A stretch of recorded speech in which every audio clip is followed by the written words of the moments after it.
siku ya Alhamisi bajeti ya Jamhuri ya Muungano wa Tanzania ilisomwa ndani ya Bunge la Jamhuri na mimi niliweza kuisikiliza.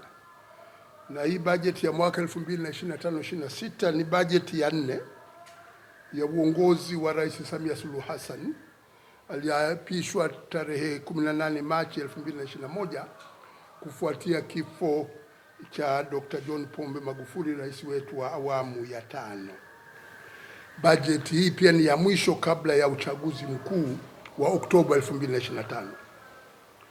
Lakini vile vile bajeti hii ni ya mwisho ya mpango wa 3 wa maendeleo ya miaka 5 ambao unahitimisha utekelezaji wa mpango elekezi wa maendeleo wa muda mrefu wa miaka 15 uliozinduliwa mwaka 2011 na Rais Kikwete, ambao lengo lake lilikuwa ni kutekeleza dira ya maendeleo ya Tanzania Vision 2025. Kwa hiyo kwa sababu hii ni bajeti ya mwisho, nilitarajia hotuba ya bajeti ya waziri wa mipango na uwekezaji na hotuba ya waziri wa fedha kwamba itatathmini changamoto za utekelezaji wa mpango huu wa muda mrefu ili kuweza kujiweka katika hali nzuri ya kuandaa mpango wa kutekeleza dira ya taifa ya 2050 Vision 2050. Lakini badala yake hotuba ya bajeti kwa kiasi kikubwa ilikuwa ya kumpigia debe mgombea wa CCM ambaye kama mlikuwa mnaifuatilia bajeti yenyewe, naye alikuwa anaitazama na kuifurahia wakati akipigiwa debe. Sina uhakika kanuni za uchaguzi za Tume Huru ya Uchaguzi zinaruhusu kampeni kuanza kabla ya siku ambayo imetangazwa na tume hiyo. Lakini sitarajii kuona kwamba Spika wa Bunge au Katibu Mkuu wa CCM analimwa barua kuhusu masuala ya kuanza shughuli za kampeni mapema, hasa ukizingatia kwamba kwa kuwa bunge lenyewe hili ni la chama kimoja, zaidi ya wabunge 90% ni wabunge wa CCM. Kwa hiyo utajikuta kwamba mjadala wa bajeti unaweza 98% unaweza kuwakuta kwamba mjadala mzima utakuwa ni mjadala wa kikampeni badala wa kuchambua bajeti yenyewe na wa kujipanga katika masuala mazima ya ugombeaji ndani ya CCM, hasa ukizingatia kwamba patakuwa na kura za maoni na labda mambo yamebadilika kidogo kwa sababu 2020 kuna wagombea walikuwa 4 au wa mwisho kwenye kura za maoni, lakini ndio wakawa wagombea wa CCM. Kwa hiyo kwenye mjadala utajikita zaidi katika masuala ya kampeni kuelekea mambo ya uchaguzi wa 2025. Kwa hiyo mimi nilikuwa nadhani nitumie wakati huu kuweza kufanya tathmini ya utekelezaji wa mpango mrefu huu, mpango elekezi wa maendeleo 2011-12 mpaka 2025-26. Na tufahamu tu kwamba Dr. Philip Mpango alikuwa ndio mwandalizi wa mpango huu. Yeye ndio alikuwa katibu wa tume ya mipango na ndio alosimamia kwa kweli kuandaa huu mpango wa long term perspective plan na uliandaliwa kwa lengo la kuweza kutekeleza dira ya taifa ya maendeleo Vision 2025. Mpango elekezi wa maendeleo wa muda mrefu 2011-12 mpaka 2025-26 ambao utekelezaji wake uligawanywa katika awamu tatu ya mipango ya maendeleo ya taifa ya miaka mitano. Mpango wa kwanza wa maendeleo ya taifa wa miaka mitano 2011-12 mpaka 2015-16 ulikuwa na dhima ya kufungua fursa fiche za ukuaji wa uchumi. Mpango wa pili wa maendeleo ulikuwa na dhima ya kujenga uchumi wa viwanda ili kuchochea mageuzi ya uchumi na maendeleo ya watu. Na mpango wa tatu wa maendeleo wa taifa ulikuwa na dhima ya kujenga uchumi shindani na wa viwanda kwa maendeleo ya watu, kuongeza ufanisi na tija katika viwanda na kutumia rasilimali zinazopatikana kwa wingi nchini. Malengo mahususi ya mipango hii ambayo hayakujadiliwa katika hotuba za bajeti ilikuwa kukuza uchumi kwa wastani wa 8% kwa mwaka katika miaka mitano ya mwanzo na hatimaye kufikia ukuaji wa uchumi wa 10% katika mpango wa tatu wa maendeleo. Ni wazi kabisa kwamba lengo hili la kukuza uchumi kwa 8% mpaka 10% halikufikiwa. Wastani wa ukuaji wa uchumi katika kipindi cha mpango wa kwanza ilikuwa 6.4%. Kipindi cha mpango wa pili ilikuwa 6.2%, na miaka minne ya mwanzo ya mpango huu wa tatu ukuaji wa uchumi umekuwa wastani wa 5.1%. Kwa hiyo lile lengo la kukuza uchumi kwa 8% mpaka 10% halikufikiwa. Sasa utaratibu nilitegemea kwamba waziri wa mipango, hasa kwa kuwa tunaingia katika dira mpya ya dira ya 2050, basi aweze kufanya uchambuzi kwa nini hatukuweza kuyafikia malengo haya na tunajipangaje katika kuandaa mipango ya utekelezaji wa dira 2050. Ni wazi maradhi ya COVID yalipunguza kasi ya kukua kwa uchumi, lakini kwa bahati Tanzania hatukuathirika sana kwa sababu serikali, na hapo tuweze kuipongeza, haikutekeleza ile sera ya kuwafungia wananchi ndani ya majumba yao. Kwa hiyo uchumi wetu, ukuaji wa uchumi uliporomoka, lakini haukuporomoka sana kama nchi ambazo zilifungia kabisa raia wasitoke nje. Lakini baada ya kumalizika kwa COVID-19 bado uchumi wetu haujarejea kwenye kukua kwa 6% mpaka 7% ilivyokuwa kawaida kabla ya COVID. Hatukufikia 8% mpaka 10% za malengo ya mpango elekezi, lakini hatujarudi pia katika kukua kwa 6% mpaka 7% iliyokuwa kawaida kabla ya mwaka 2020, kabla ya COVID kushamiri. Lakini pia ukitazama takwimu, na jambo moja ambalo huwa nalizungumza kila wakati ni kwamba bajeti yetu inasomwa kuanzia nadhani mwezi wa 4,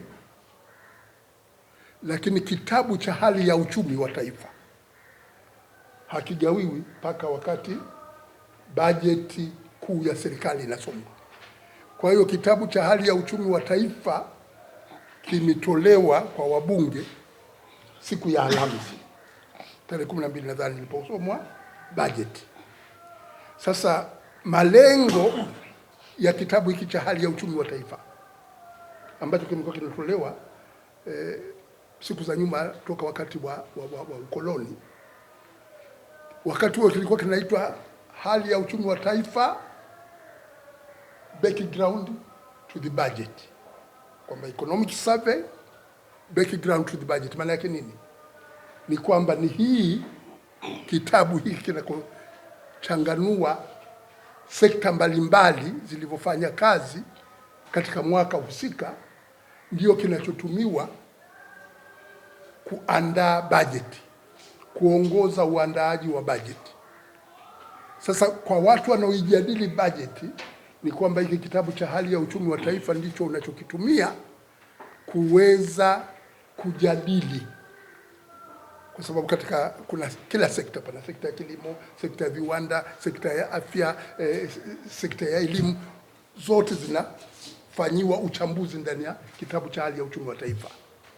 Sasa wabunge wanakipata kitabu hiki wakati wameshajadili bajeti za kila wizara, bajeti za kila sekta. Sasa ukitazama kwenye kitabu hiki na ni jambo muhimu, takwimu za pato la taifa zinaonyesha kwa wastani katika miaka 5-6 iliyopita uwekezaji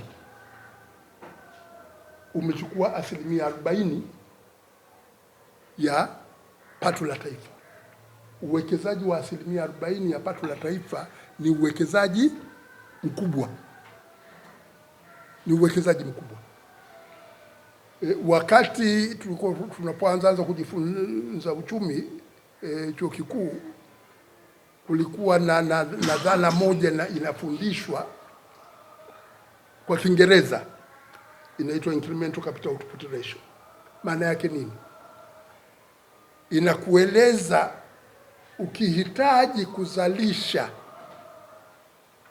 tuseme shilingi 100,000 za pato la taifa, unahitaji uwekezaji wa kiasi gani? Kwa ukitaka kuzalisha 100,000 ya pato la taifa, unahitaji uweze kuwekeza 3.5. Kwa hiyo hicho kitu kinachoitwa incremental capital output ratio maana yake ni 3.5. Kwa hiyo ukiwekeza 35% ya pato la taifa, unatarajia uchumi wako utakuwa kwa 10%. Ukiwekeza 40%, uchumi wako unatarajiwa kukua kwa zaidi ya 10%. Lakini sisi tulikuwa tunawekeza 40% ya pato la taifa, wastani wa ukuaji wa uchumi 21 mpaka sasa ni kama 5.1. Maana yake nini? Maana yake ni kwamba uwekezaji wetu hauna tija, kwamba tunaweka sehemu kubwa ya pato la taifa lakini hatupati tija katika uwekezaji. Ni kwa sababu gani? Kwa sababu wakati mwingine huu uwekezaji umegubikwa na rushwa. Kwa hiyo gharama za kuwekeza zinakuwa kubwa kuliko matunda ya uwekezaji wenyewe. Wakati mwingine uwekezaji wenyewe hauna utaratibu mzuri. Huwa nalieleza hili hapa. Hata mimi nimechelewa kuja hapa kwa sababu ya shughuli zinazofanyika kwenye barabara, kujenga barabara za mwendo kasi. Barabara za mwendo kasi, watu wanaotia saini mikataba hii wanazichangamkia kweli kutia saini, lakini kwamba kuchangamka kwamba zikikamilika basi zianze kutumika. Barabara ya Mbagala, watu wa Mbagala kwa mabasi yameanza kwenda ya mwendo kasi huko, mpaka leo hakuna, na imemalizika zaidi ya mwaka.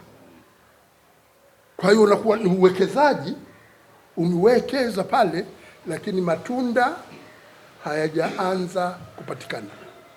Tunashukuru hivi sasa tunakwenda na SGR mpaka Dodoma, lakini tumeweza kuanza ilipokamilika kipande cha Morogoro, kingeweza kuanza kutumika.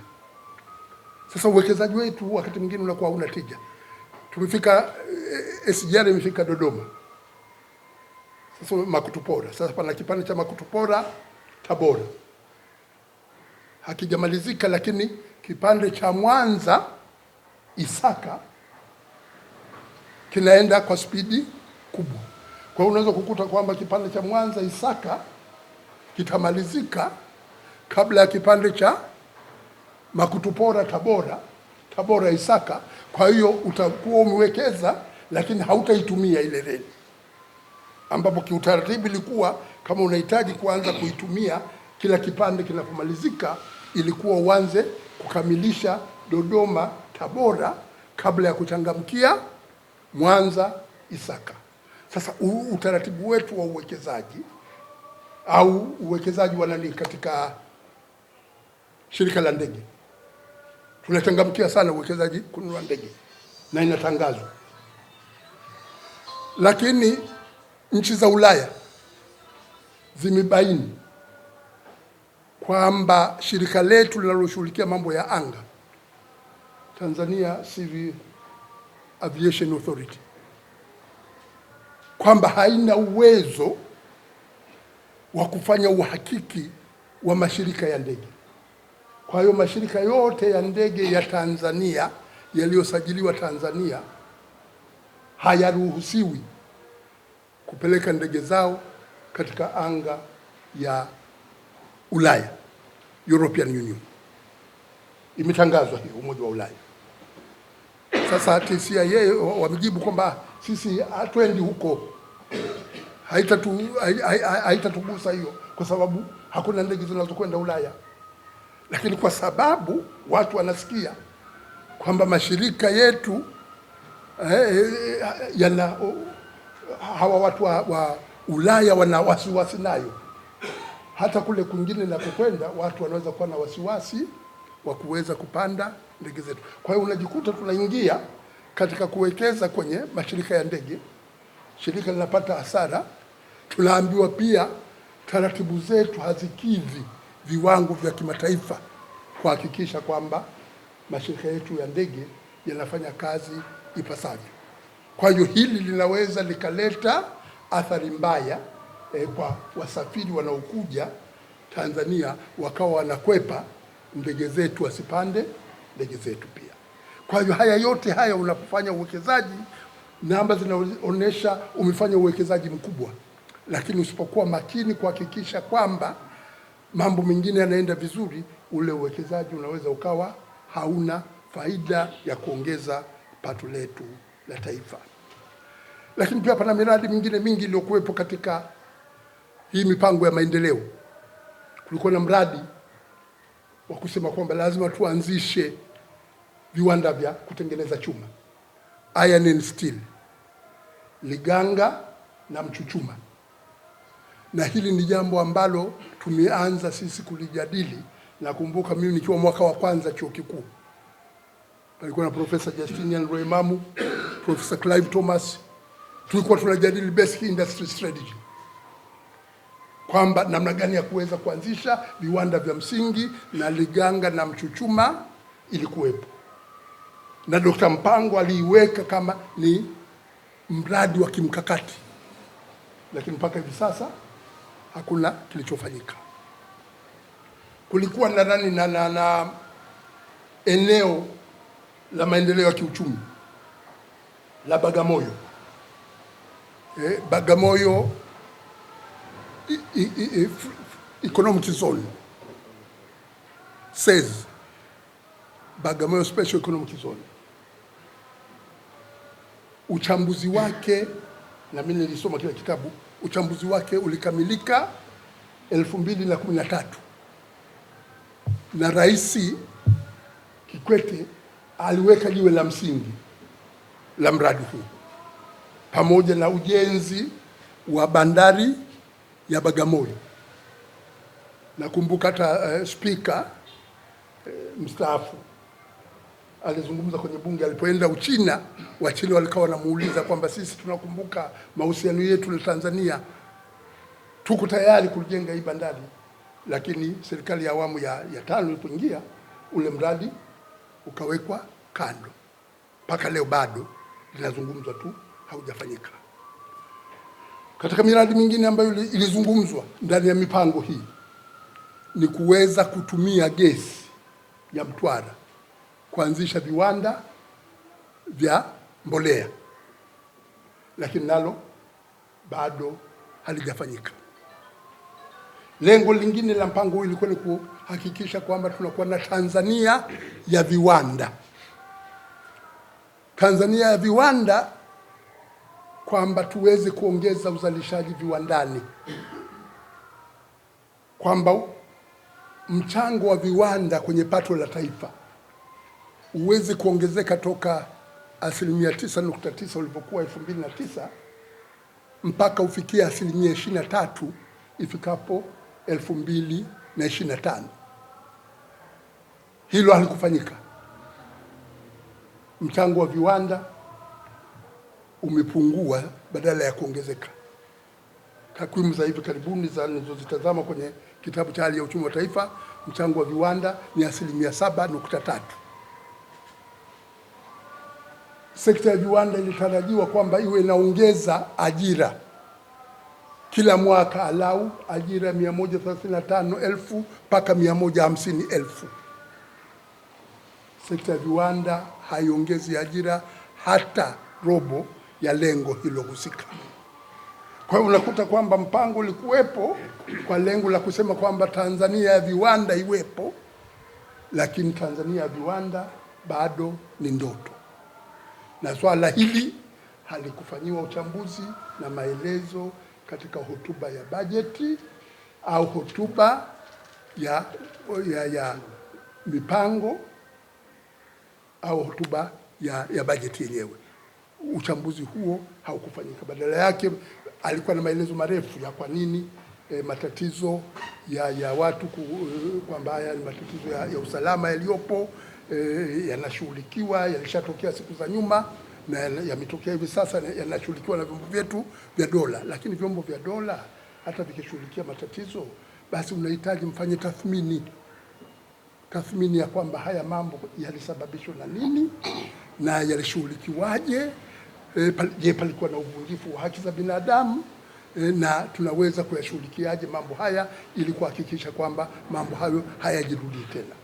Alichukua muda mrefu sana kujadili mambo ambayo yalikuwa sio mambo ya bajeti, lakini yale mambo ya bajeti yenyewe hakuchukua muda wa kutosha kuyajadili, na alipofikia kuanza kuyajadili, kama ulisikiliza, alikuwa anaeleweka vizuri wakati wanapojadili haya mambo mengine au mambo ya mipira ya Simba na Yanga, anaeleweka vizuri.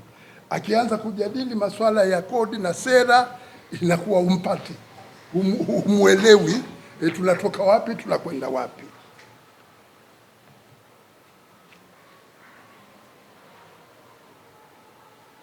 Katika masuala ya uwekezaji pia, ukiwa umepitia ripoti za CAG za mkaguzi na mdhibiti wa hesabu za serikali, mara kwa mara anaainisha matumizi mabaya yasiyokuwa na tija katika miradi mbalimbali ya maendeleo au kucheleweshwa kwa malipo kuna kusababisha gharama kubwa kwa upande wa serikali. Yote haya hayakupatiwa majibu katika hotuba ya waziri wa fedha.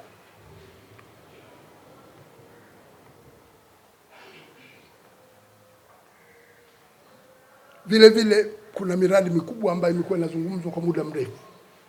Tukumbuka gesi asilia imegunduliwa katika bahari ya Hindi ya kutosha kabisa toka miaka ya 2006 2007, lakini mpaka hivi leo ule mradi wa kuchimba hii gesi, liquefied natural gas, bado haujafikia hatua ya kusema hivi karibuni Tanzania itaanza kunufaika na rasilimali hizo. Waziri amezungumza kwamba mfumuko wa bei umepungua sana, ni 3.1%. Lakini panakuwa na tatizo hapa. Unapozungumza na Watanzania, kila mmoja analalamika kuhusu hali ngumu ya maisha. Unapomweleza kwamba hali ngumu ya maisha, kwa kweli gharama za maisha haziongezeki, inakuwa pana tatizo kati ya takwimu zinazotolewa na namna hisia za watu walivyo, kwamba hali ya maisha, kila mmoja analalamika kuhusu hali ngumu ya maisha, lakini waziri anasema kwamba mambo yetu ni mazuri, mfumuko wa bei uko chini. Matokeo yake Watanzania wengi sasa wanakuwa wagumu kuziamini takwimu zinazotolewa na serikali. Lakini vile vile, ikiwa mfumuko wa bei uko chini kiasi hiki, mbona riba,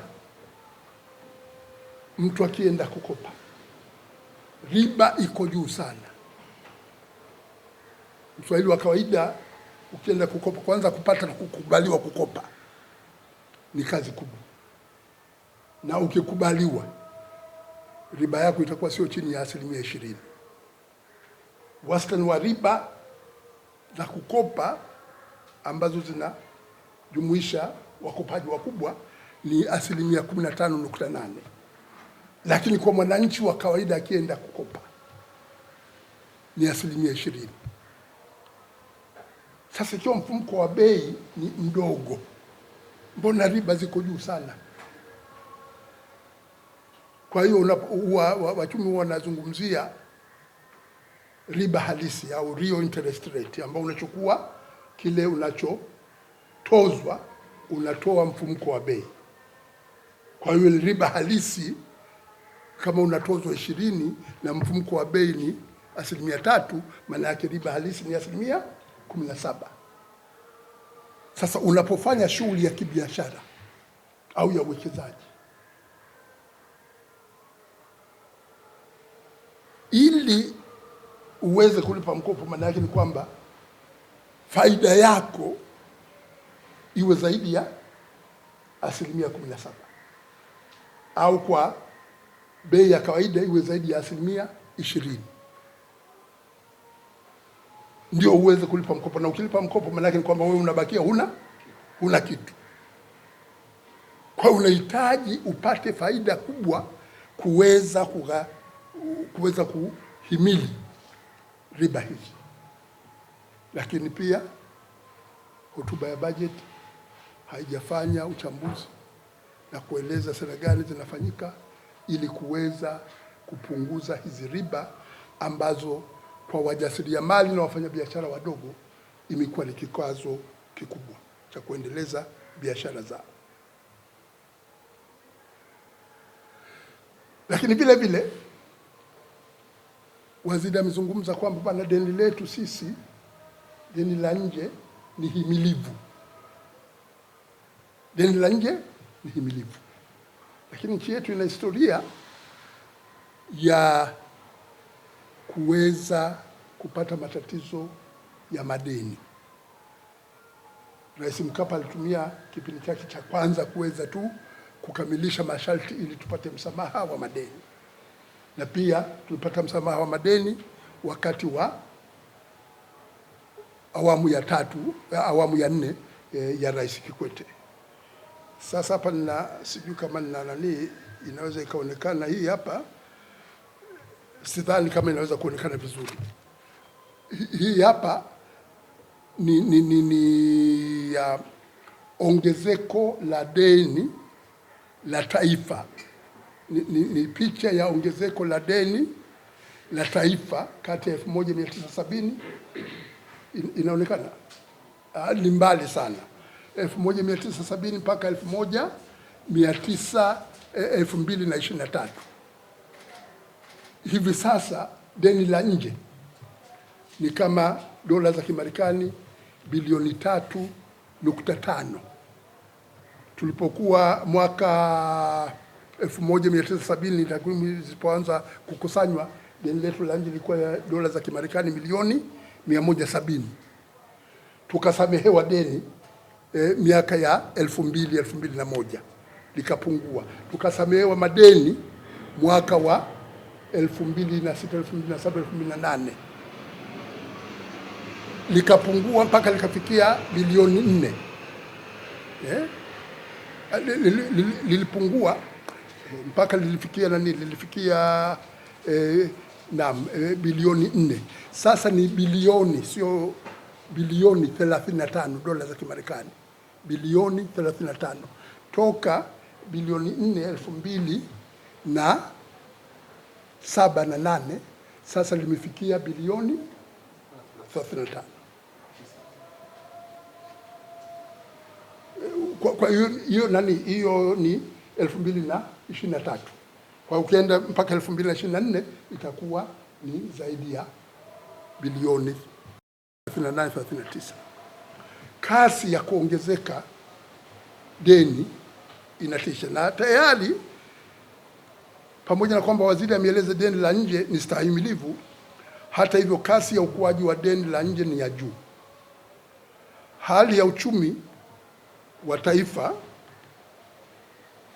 2014 inaonyesha kuwa gharama za kuhudumia deni la nje na deni la ndani ni 50.9% ya mapato yote ya serikali ya ndani, kwamba mapato yote ya serikali ya kodi, mapato ya halmashauri, mapato yasiyokuwa ya kodi, ukiyajumlisha na gharama za kuhudumia deni la ndani na la nje,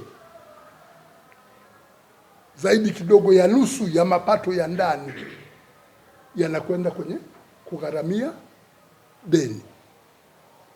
Kwa hiyo inabidi ukope tena, kwa sababu pesa uliokuwa nayo uliokusanya nusu yake inaenda kugharamia deni lako. Kwa hiyo hicho ni kiashiria ambacho waziri angestuka kwamba tunakokwenda huko ni kugumu. Vile vile inaonyesha kwamba mapato ya ulipaji wa deni la nje kwa kutumia mapato yatokanayo na mauzo ya nje ni 13.9% ikilinganishwa na ukomo wa 15%, kwamba unapaswa mapato yako ya nje yasizidi 15% kugharamia malipo ya deni. Hivi sasa sisi tuko kwenye 14%. Kuna kiasilimia kimoja tu hapo tayari tuweze kuanza kuelezwa kwamba mko katika hali ngumu ya madeni. Vile vile ulipaji wa deni la nje kwa kutumia mapato ya ndani ni 17.2% ukilinganishwa na ukomo wa 18%. Sasa ukieleza hizi nazo nukuu ziko katika kitabu cha hali ya uchumi wa taifa, lakini waziri na sisi mwaka wanapiga makofi kule, anasema deni letu stahimilivu, msio na wasiwasi. Na ndio maana nasema kwamba wale wabunge wangepata hiki kitabu cha hali ya uchumi wa taifa, kama wangekisoma kwa umakini, wamekipata hivi sasa. Kuna paragrafu inaeleza mle namna tunavyokaribia ukomo wa kwamba malipo yetu ya madeni yanachukua sehemu kubwa ya mapato yetu ya nje, na vile vile yanachukua sehemu kubwa ya mapato ya serikali, mapato ya ndani.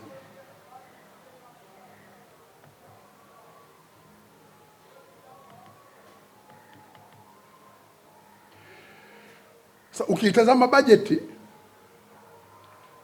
mgao wake wa kisekta katika hiki kitabu ambacho kipo katika tovuti ya Wizara ya Fedha, hali ya uchumi wa taifa ya 2024, jedwali la 30 linaonesha mgao wa bajeti kwenye kila sekta. Sasa sekta ya kilimo mwaka wa 2024-25 iliongezewa bajeti kidogo na ilitengewa kama shilingi trilioni 1.58 au shilingi bilioni 1580 na ushe. Lakini mwaka huu mbona hiyo kidogo nataka kuanza inanichukua kidogo, nataka wenzangu hapo inafanana kidogo na hiari ya moyo.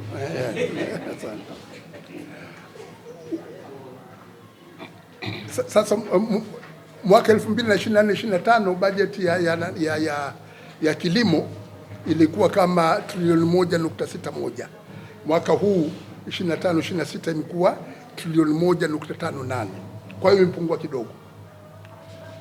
Lakini tuelewe kwamba pamoja na kuwa kilimo kinapaswa kupewa kipaumbele, bajeti ya kilimo ni 3.2% ya bajeti yote ya matumizi yote ndio inakwenda kwenye sekta ya kilimo.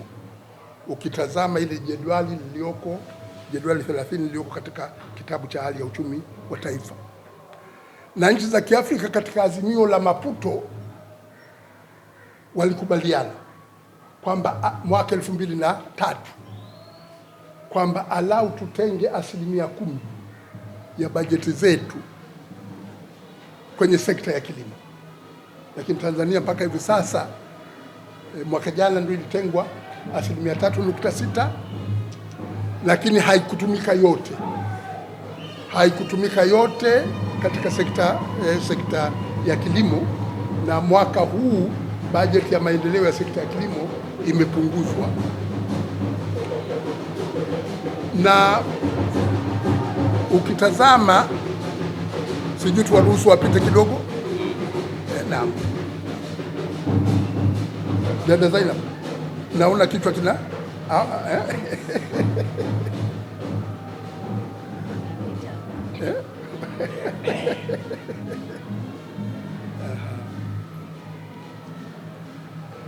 Sasa ukitazama bajeti ambayo imechambuliwa, maana bajeti ni malengo, na kwa kawaida panakuwa na tofauti kati ya malengo yaliyowekwa ya matumizi na uhalisia wa matumizi. Katika kitabu cha hali ya uchumi wa taifa ambapo pana uhalisia wa matumizi ni mwaka wa bajeti wa 2023/24. Sasa ukitazama mwaka wa 2023/24 sekta ya kilimo ilitengewa 2.1% tu. Matumizi halisi ya sekta ya kilimo ya bajeti yote ya 2023/24 yalikuwa 2.1%. Ulinzi ulitumia 13% ya bajeti. Afya ilitumia 5.1%, na elimu ilitumia 16%. Fedha tunayotenga kwenye afya pia ni fedha kidogo. Shirika la Afya Duniani linapendekeza kwamba nchi alau zitenge 15% ya bajeti zao kwenye sekta ya afya. Sisi mwaka 2023/24 ambao tuna takwimu zilizokamilika, bajeti ya afya ilitumia 5.1%. Na ukitazama kwenye bajeti ya elimu, tunajitahidi kwenye elimu ya msingi, elimu ya sekondari, lakini jambo moja ambalo serikali kuu haishughuliki kabisa ni elimu ya awali. Ufuatilia sana mimi hizi na research kuhusu masuala ya elimu. Wataalamu wa watoto na wataalamu wa walimu na wataalamu wa elimu kwa ujumla wanaeleza kwamba elimu ya awali ni muhimu sana katika kujenga msingi wa mtoto kuweza kuwa ana uwezo mzuri wa kujifunza. Utafiti unaonesha watoto ambao wamehudhuria na wamepata elimu bora ya awali wanafanya vizuri wakiwa kwenye shule za msingi na baadaye wanakuwa sio watoro shuleni, wanakuwa ni watu ambao wameishajenga tabia ya kutaka kujifunza. Kwa hiyo ni muhimu, na hili litajitokeza kwenye sera za CUF kwenye ilani ya uchaguzi, kuwekeza kwenye elimu ya awali, kuwekeza kwenye lishe ya watoto ni jambo la msingi sana, ili kuweza muendeleza mtoto na kuweza kumpa matamanio ya kuwa kila wakati anajifunza.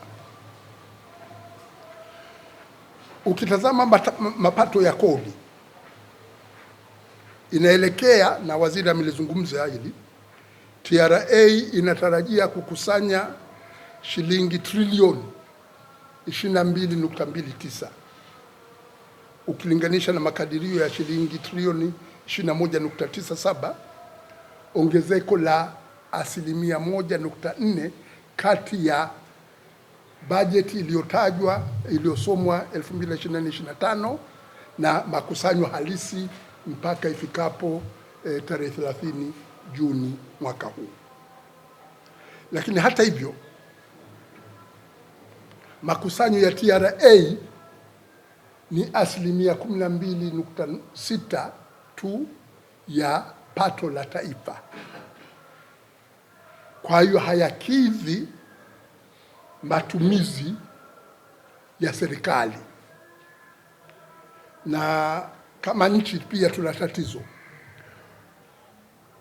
Wananchi, wafanyabiashara, wajasiriamali wengi wanalalamika tozo na kodi nyingi, lakini ukitazama makusanyo ya ujumla ya kodi hizi, tunakusanya sehemu ndogo tu ya pato la taifa kama kodi.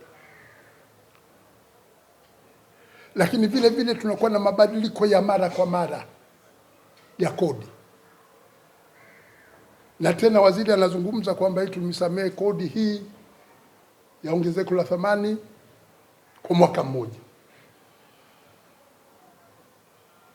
Sasa mabadiliko haya ya kila wakati na ya muda mfupi hayawezi kujenga imani kwa wafanyabiashara, wajasiriamali, wawekezaji.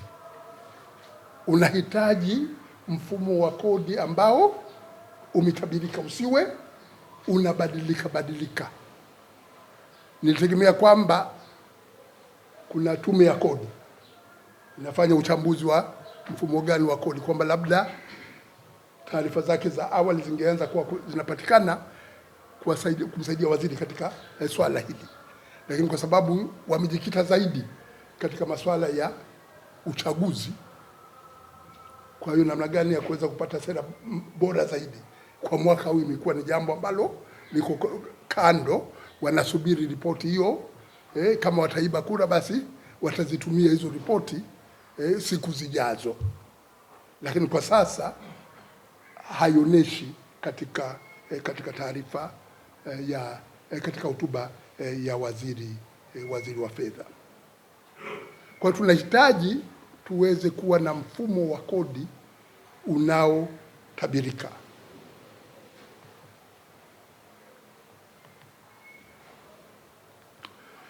Na ukiutazama mfumo wa bajeti, na kabla sijajadili mfumo wa bajeti, katika hotuba ya waziri alieleza kwamba bajeti ya mwaka huu pia imejikita katika kuweza kugharamia uchaguzi mkuu, na katika uchaguzi mkuu huu hakuna fedha yoyote itakayotoka nje ya nchi.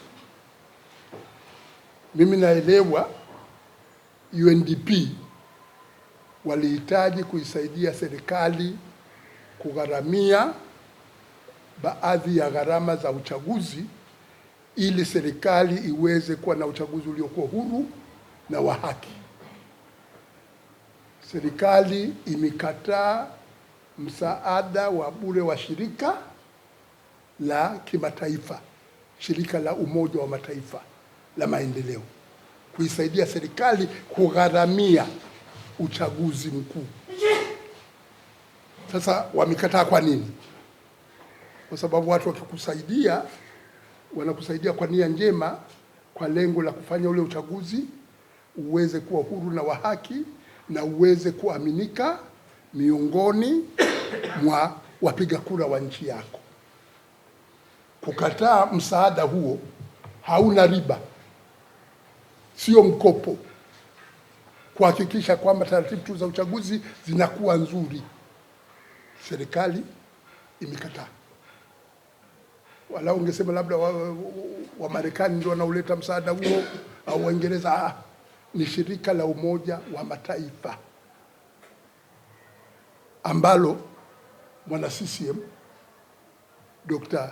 Rose Migiro alikuwa naibu katibu mkuu wa Umoja wa Mataifa.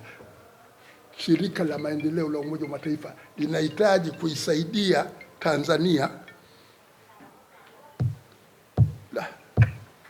linajaribu kuisaidia Tanzania iweze kufanya uchaguzi vizuri, baadhi ya gharama iweze kugharamia. Serikali imekataa, inasema tutagharamia sisi wenyewe. Sasa ujue hapo, ujiulize kwamba unapata msaada wa bure wa shirika ambalo vigogo wenu ndani ya CCM wamepata fursa ya kuwa watumishi. Naibu katibu mkuu ametoka Tanzania, wanasema jamani, tunaamini nyie mnataka kujenga demokrasia, sisi tutaleta karibu dola sijui milioni 150 na hivi kuweza kusaidia shughuli za uchaguzi. Tafadhali tufanye mazungumzo. Sema sisi tunajitegemea sisi wenyewe katika masuala ya uchaguzi, tuko ngangari kinoma. Tutahakikisha kwamba tunajitegemea sisi wenyewe. Unabaki unastajabu, kuna ajenda gani hapo? Sasa ukitazama mfumo wa bajeti yote, matumizi yote yatakuwa kama shilingi trilioni 56.5 hivi. Mapato ya TRA yanatarajiwa kuwa shilingi 32.3, na mapato mengine ikijumlisha fedha zinazokusanywa na halmashauri zitakuwa kama shilingi trilioni 8.2 hivi. Kwa ujumla mapato ya ndani yanatarajiwa kugharamia 71.6 ya bajeti yote, na 24.4 itagharamiwa na mikopo ya ndani na nje na misaada. Ukitazama bajeti na utaratibu wa kutayarisha bajeti na kuwasilisha bajeti, miaka ya nyuma bajeti ilikuwa inawasilishwa na lile jedwali la kuweka muhtasari wa bajeti yote, linaainisha matumizi ya kawaida na matumizi ya maendeleo. Lakini mwaka huu waziri wa fedha anasema wanafuata sasa utaratibu wa shirika la fedha la kimataifa kuhusu takwimu za serikali. Kwa hiyo haikuwasilishwa katika utaratibu huo.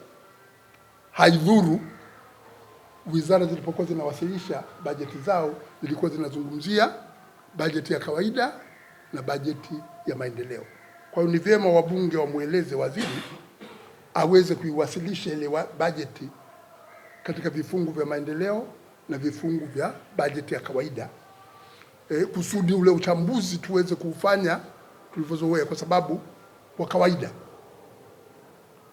miaka ya nyuma ilikuwa lengo la serikali, unapokusanya mapato ya serikali unahitaji mapato ya serikali yaweze kugharamia matumizi ya kawaida, na pabakie na bakaa uyamishe igharamie matumizi ya maendeleo, na kiasi cha ziada pia unakopa au unapata misaada kutoka nje.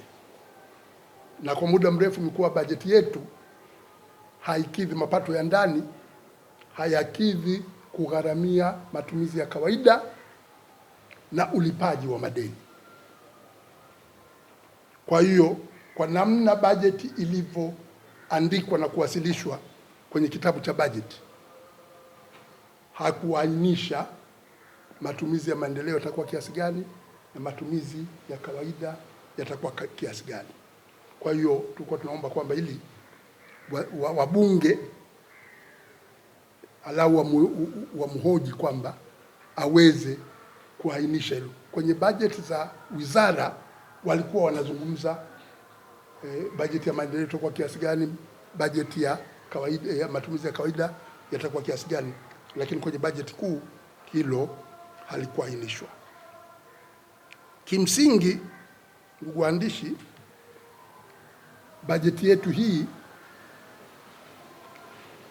haiweki msingi